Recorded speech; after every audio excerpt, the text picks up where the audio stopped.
Ini untuk semua aspek. Saya berikan ijazah amalan dari guru-guru kami juga untuk semua aspek. Jadi kalau ilmu insya Allah meningkat lebih kuat, kalau bisnis, kalau bekerja itu lebih lancar dan dilindungi oleh Allah, ya berkah. Kalau di birokrasi, di kedudukan, di apapun, itu pun diangkat oleh Allah dengan cara yang baik dan terhormat. Ya, karirnya di semua aspek. Satu sholat amalannya. Nah, bukan yang biasa. Bukan yang biasa. Kalau bisa jaga yang 40 rakaat yang sering saya sampaikan. 17 rakaat sholat fardu. Sudah? 12 rakaat rawatib. 11 rakaat yang tahajud. Jumlahnya 40. Ya. 17 rakaat sholat fardu. Kalau ini wajib. Kalau wajib standar. Ya. Mau kaya, mau tidak, ya sholat 17 rakaat juga. Mau pintar, mau tidak, 17 rakaat juga. Jelas ya? Rumusnya 24, 4, 3, 4. Ya, itu ya, nomor aksesnya. 24, 4, 3, 4. 2 subuh, 4 zuhur, 4 asar, 3 maghrib, 4 isya. Ya, jangan sampai miss call. Kalaupun miss call harus khairayyarah. Ya kan? Bukan syarrayyarah. Baik, pasti yang miss call muadzin. Allahu akbar, khairayyarah. Ya. Baru adzan belum qomat syarrayyarah. Ya? Oke. Teruskan, yang 12 itu hadisnya sahih. Perhatikan baik-baik.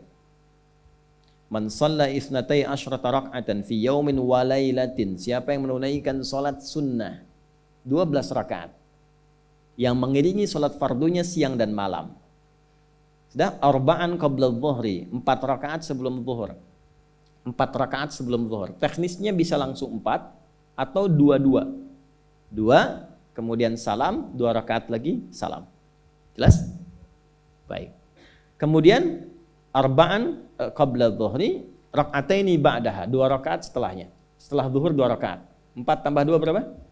6. Rak'ataini ba'dal maghrib, 2 rakaat setelah maghrib. 6 tambah 2? 8. Rak'ataini ba'dal isya, 2 rakaat setelah isya. 8 tambah 2? 10. Rak'ataini qabla al-fajri, 2 rakaat sebelum subuh. 12 ya? Nah, jaga yang 12 ini. Jaga yang 12. Kalau sebelum zuhur tidak memungkinkan 4, misal sebelum zuhur, karena kasusnya bisa berbeda. Ada Ibnu Umar, Abdullah bin Umar radhiyallahu taala anhuma menemukan kasus berbeda, seperti Anda di kantoran waktu singkat saat Ramadan, kan? Dapatnya cuma mungkin 2. Maka ada hadis dari Nabi sallallahu alaihi wasallam, riwayatnya Ibnu Umar. Qala au kama qala hafidtu an Rasulillah sallallahu alaihi wasallam 10 rakaat. Saya hafal dari Nabi 10 rakaat. Kalau tidak sempat sebelum zuhur 4, boleh 2. Nah, dari Ibnu Umar ini sebelum zuhurnya 2 rakaat. Sebelum zuhurnya berapa? 2 rakaat. Jadi kalau bisa 4, kalau tidak memungkinkan berapa? 2. Orang yang terbiasa 4, lalu karena kondisi tertentu dia mengerjakan 2, tetap dicatatkan oleh malaikat 4 jumlahnya. Dari mana dalilnya? Hadis. Idza maridal abdu aw safar kutiba lahu misla ma kana alaihi muqiman sahiha. Kalau seseorang sakit atau bepergian jauh atau dia sedang punya uzur syar'i seperti 2 hal tadi dan tak mampu melakukan amalan rutinnya seperti biasa, maka tetap dituliskan pahalanya sempurna seperti rutin dan mukimnya. Contoh, ibu mohon maaf ya bu ya, mohon maaf. Perempuan dalam keadaan suci, sholat subuhnya berapa rakaat? 2, ya 2 kan nggak mungkin 3 kan? Baik ya, 2 rakaat. Sholat qabliyahnya berapa rakaat? 2 rakaat. Baik. Setelah itu baca Quran nggak? Alhamdulillah. Bisa 1 halaman, kan? Bisa. Ibu kerjakan saat suci. Saat sedang tidak suci, masa haid tiba, sholat tidak? Tidak. Baca Quran tidak? Nah, kalau punya kebiasaan sholat, baca Quran, dan tiba masa haidnya, itu pahalanya tetap dituliskan sesuai kebiasaannya. Harus tahu itu. Makanya manfaatkan, karena kalau sudah tiba masa monofos, sama. Itu Allah tuh memberikan kemuliaan khusus. Makanya bu, kalau ngaji dengan ustadz-ustadz tertentu, bikin kurikulum ngajinya fikih perempuan aja, gak usah jauh-jauh. Fikih perempuan. Keluarkan karena banyak pahala mengalir di dalamnya. Ya. Dan kadang-kadang saya suka bingung kalau bahas fikih rumah tangga itu kenapa yang tegang-tegang gitu.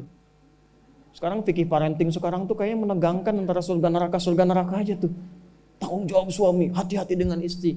Padahal Qur'annya mengatakan rumah tangga itu penuh dengan permainan yang menyenangkan. Yang ada banyak candanya.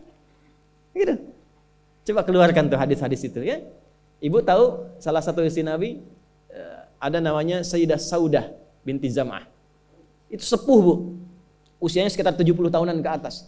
Dan beliau, Nabi SAW bangunkan rumahnya, itu kamarnya di samping Sayyidah Aisyah, dekat situ, dekat Raudah. Sepuhnya luar biasa, hobinya bikin makanan, masak.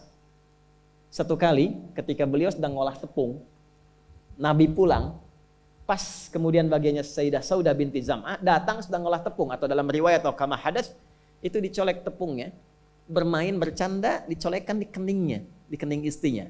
Nah, itu sudah sepuh, dicolekkan, masih bercanda, masih tertawa. Kalau bahasa kita masih panggil sayang gitu. Ini kapan kakek nenek masih bilang sayang dan canda. Ini penuh dengan demikian ya. Ini yang mau saya kembalikan deh, ya nilai-nilai tadi.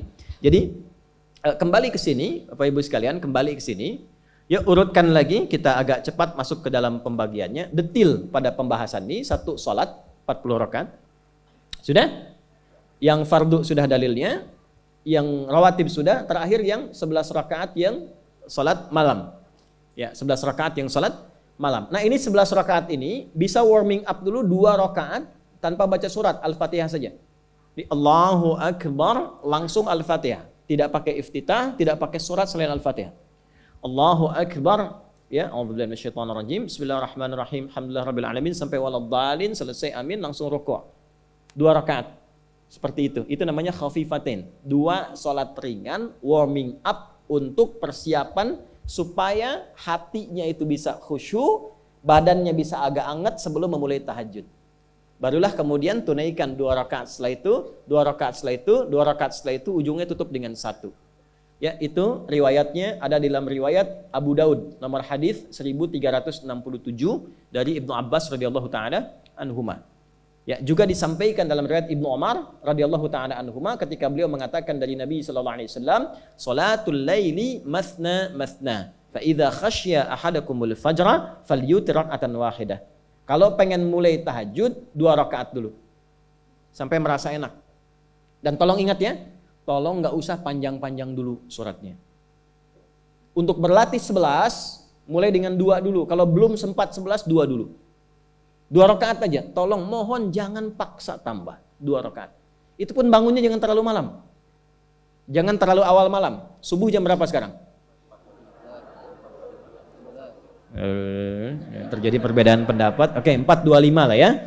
Misal 4.21, 4.20 lah. Pas ya.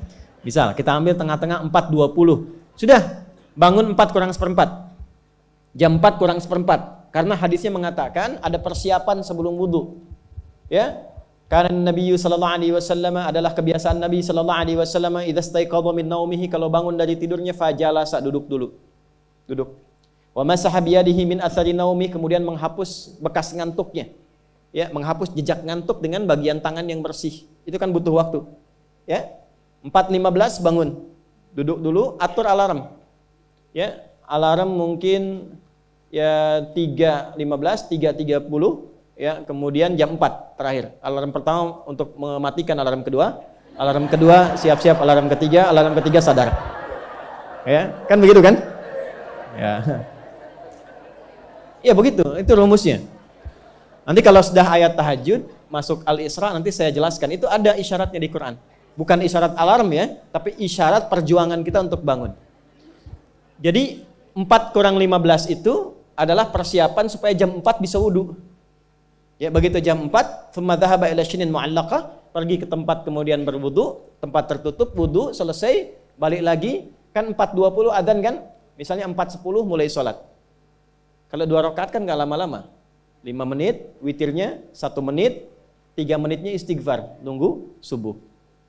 Ya, bacanya jangan tinggi-tinggi. Al-Falaq, An-Nas, witirnya Al-Ikhlas. Besoknya Anda sudah bosan 4 rakaat. Ad-duha, al-insyirah, al-falaq, an-nas, al-ikhlas.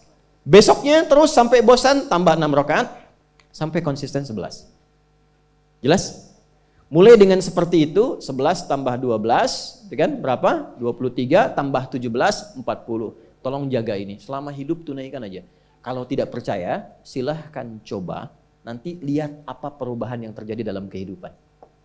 Demi Allah saya katakan silahkan coba. Yang kedua Al-Quran.